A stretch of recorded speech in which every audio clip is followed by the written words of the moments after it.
Today we're going to be talking about email etiquette. So these are some rules that we're going to follow when we send emails, not just to teachers, but also to students and anyone else we might send an email to. Email etiquette means that you're polite and respectful when sending emails. It means that your emails are appropriate and they're going to follow the rules that we're going to discuss in this video. So etiquette is basically like being polite, and email etiquette means you're being polite when you send emails. Our first rule is that we always want to use an appropriate subject. The subject is like the title of your email. So it should be just a few words and explain what the email will be about. Shouldn't be the whole entire email. Shouldn't be nothing, just a quick summary, a few words. So we're going to look at a couple examples. So here's my first example. No subject. You can see where it says subject and it's just blank. That's not good. Okay, I want something there. So here's another example. They put the entire email in the subject. So the subject says, "Hi, Mrs. Nix. I had a problem that I wanted to tell you about. My iPad is not working, so can you help me out? Thanks." I don't need to see that whole thing in the subject. That's kind of hard to read when I see it. So this is our good example. So the subject on this one says absolute apps problem. So I know what your problem is, I know what you need, but the actual part of the email is in the body of the email. The second rule is you want to greet the person you're emailing. So anytime that you're emailing someone, you should greet and address the person by name. So some examples of greetings you can use are "Dear Mrs. Nix," "Hello, Mrs. Nix," or "Good morning" or "Good afternoon." So first bad example, they just say, "I need help." No greeting. I don't even know if it was really supposed to come to me because they didn't tell me. Second one, "Yo, dude." I've never gotten that, but if I did, it wouldn't be good. And the second one is "Dear Mrs. Nix," so that's a good, easy example. Our third rule is to keep it organized. So you want to get to the point quickly and use paragraphs to organize your thoughts if necessary. It's just like writing anything else. You don't want to use tons of emojis. You don't want to misspell things. You don't want to use shorthand. You want to write neatly and be organized. And it's very important, especially when you're emailing teachers, to be polite, especially if you're asking for help. Teachers want to help you, but it's nice when you ask politely, and that's just part of being respectful. So the first example just says, "Help me," all caps, 1,000,000 exclamation points.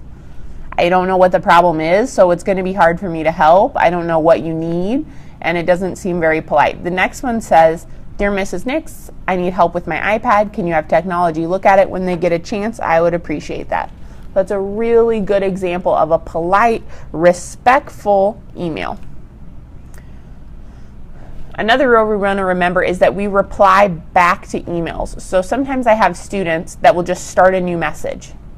And that's kind of tricky because I don't know what you're talking about sometimes. So when you're replying back to a message that I send you, you want to hit reply and not start a new message. So that lets the person that you're talking to know the email you're referencing, and it helps keep the conversation going.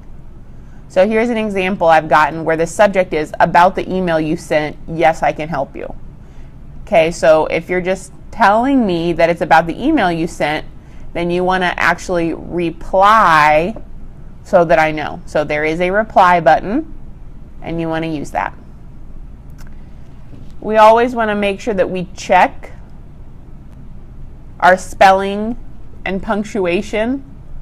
Whoops, where'd it go? There we are. All right, you want to make sure you check your spelling and punctuation before hitting send.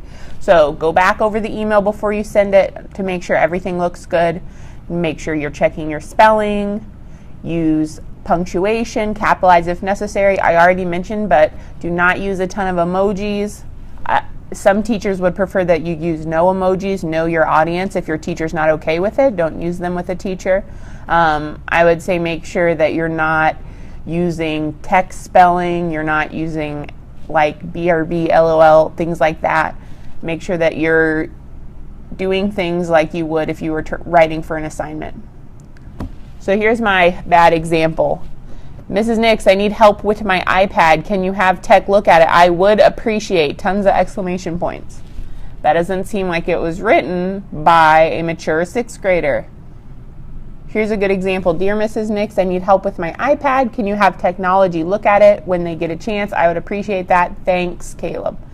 So they were polite, they were respectful, everything spelled right, they used a sign-off. All of that is great. So you always want to make sure you have your signature. Your signature should be your name and your homeroom. That's it. So it shouldn't have extra stuff. It shouldn't have quotes. It definitely should not have emojis. Please, please make sure it doesn't have emojis. So here's my bad example, okay? They shoved like 6, 7, 8 emojis in there, okay? We can tell that it doesn't exactly look professional, and that's kind of what we're going for with the signature. All we need is your first and last name and your homeroom. That's all we're going to have. So another thing we want to make sure we understand is that you should only be emailing friends at appropriate times. So you might think, oh, I finished my assignment early in Mrs. Nix's class. I have a couple minutes. I can email my friend right now. But you may be disrupting their learning. So they may be in a class where they don't have free time, and maybe they are tempted to look at an email that you're sending. So keep that in mind, and you should only email at appropriate times. You also should only use your school email for educational purposes. So you need to keep in mind that technology is able to see anything that you send or receive. So if you're sending things that are inappropriate or you're sending things that are not educational, then technology has access to that. We need to keep that in mind and be appropriate. Even if you're at home, and you're sending things through your school email on your school iPad, technology has access to all of that. So please keep that in mind. Another thing that's important is that we need to understand that teachers might not reply right away. So I know that if you send me an email, you think it's really important, and it may be really important.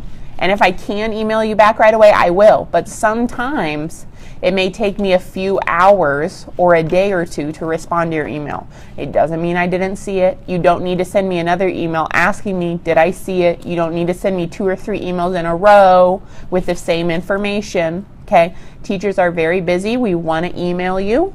We want to get back to you. We want to solve your problems, but you got to give us time. Okay? So please make sure that you're being patient and don't send multiple emails, especially within like the same day.